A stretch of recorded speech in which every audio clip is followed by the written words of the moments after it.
Perkenalkan, nama saya Ahmad Fahmi Hidayat. Saya dari kelompok 7 ingin memaparkan atau mempresentasikan tentang kurikulum merdeka dan juga kurtilas. Baik, mari kita simak videonya. Kurikulum yang biasa kita tahu tentang sebuah perencanaan ataupun sistem pembelajaran. Kurikulum merupakan acuan utama dalam proses pembelajaran yang memuat rancangan tujuan, isi, bahan ajar, serta strategi pelaksanaan pendidikan. Berdasarkan Undang-Undang Republik Indonesia Nomor 20 Tahun 2003 tentang Sistem Pendidikan Nasional, kurikulum didefinisikan sebagai seperangkat rencana dan pengaturan mengenai tujuan, isi, dan bahan pelajaran serta cara yang digunakan sebagai pedoman penyelenggaraan kegiatan belajar untuk mencapai tujuan pendidikan tertentu. Lanjut dengan penjelasan kurtilas dan juga kurikulum merdeka. Kurikulum 2013 mulai diberlakukan pada tahun 2013 untuk menggantikan kurikulum tingkat satuan pendidikan ataupun KTSP yang kurikulum sebelumnya. Kurikulum ini menitikberatkan pada pengembangan kompetensi siswa secara menyeluruh yang meliputi ranah pengetahuan, keterampilan, dan sikap. Ciri khas kurtilas adalah penerapan pendekatan saintifik atau berpikir secara ilmiah melalui 5 langkah pembelajaran, yaitu mengamati, menanya, mencoba, menalar, dan mengomunikasikan. Selain itu, kurikulum ini juga mengedepankan pendidikan karakter seperti penggunaan penilaian autentik yang menilai aspek kognitif, afektif, dan psikomotorik secara terpadu. Kemudian ada kurikulum merdeka. Diperkenalkan sejak tahun 2021 oleh Kementerian Pendidikan, Kebudayaan, Riset, dan Teknologi atau Kemendikbudristek sebagai bentuk penyempurnaan dari kurikulum sebelumnya. Tujuan utama kurikulum ini adalah memberikan keleluasaan atau fleksibilitas bagi guru dan sekolah dalam menyusun pembelajaran yang sesuai dengan kondisi dan kebutuhan peserta didik.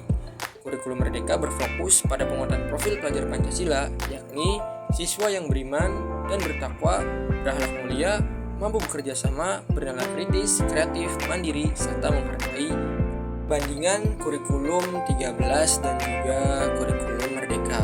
Baik kurikulum 2013 maupun kurikulum merdeka sama-sama diarahkan untuk membentuk peserta didik yang berkarakter dan berpotensi. Namun ada sejumlah perbedaan yang cukup jelas diantaranya. Yang pertama, kurikulum 2013 lebih ketat dan berstruktur dengan pendekatan saintifik atau yang tadi pendekatan secara berpikir ilmiah.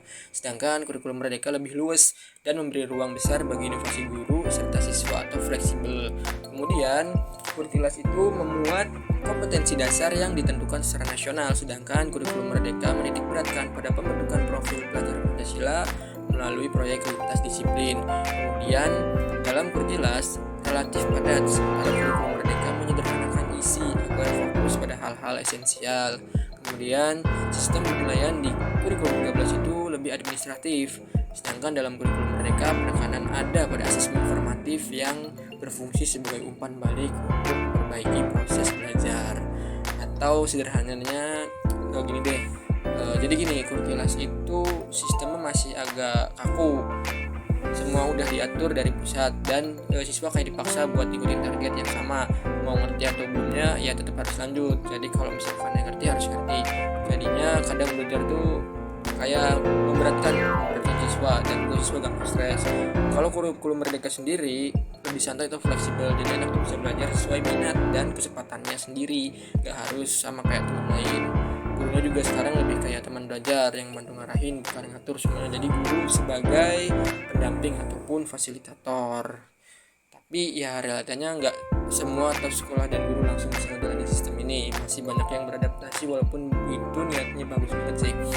Biar belajar jadi lebih bebas, nggak ngebosenin dan lebih nyambung sama kayak dunia kita. Jadi guru dijadikan peran sebagai pendamping ataupun fasilitator. Kemudian siswa diberi banyak ruang untuk mengeksplor kearifan dalam proses belajar mengajar. Selanjutnya, pentingnya kajian kurikulum. Mengkaji kurikulum sangat penting karena kurikulum adalah pedoman utama dalam pelaksanaan pendidikan di sekolah.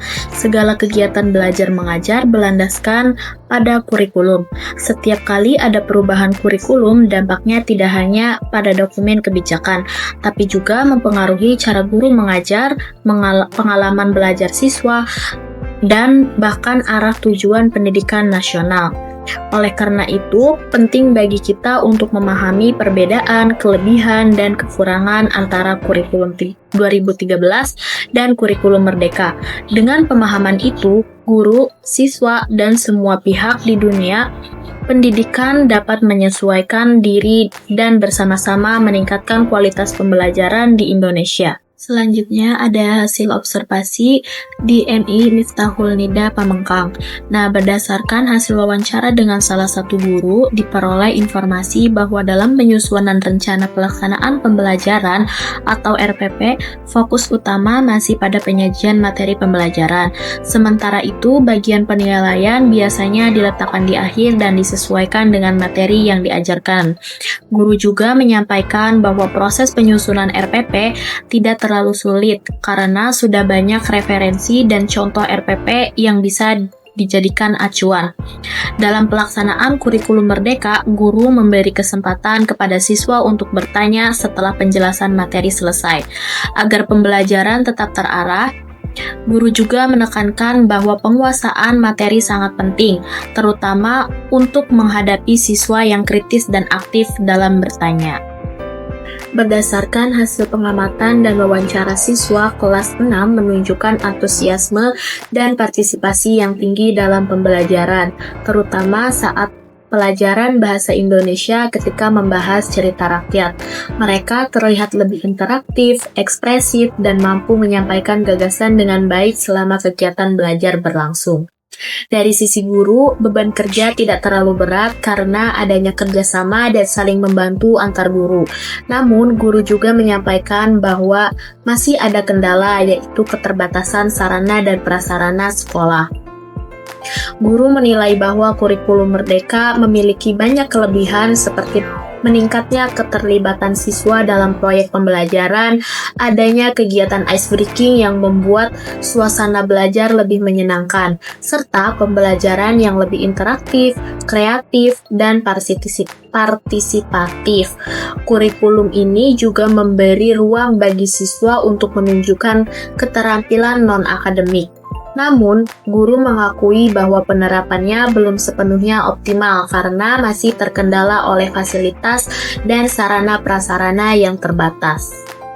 Selanjutnya kesimpulan, observasi menunjukkan bahwa implementasi kurikulum Merdeka atau Kurmer telah berdampak positif pada keaktifan, kreativitas, dan keterampilan siswa. Terutama melalui pembelajaran berbasis proyek, siswa merespon dengan antusias dan interaktif. Meskipun kurikulum Merdeka memberikan keluasan dalam RPP dan penilaian, tantangan utama di lapangan adalah keterbatasan sarana dan prasarana sekolah yang menghambat optimalisasi kurikulum Merdeka.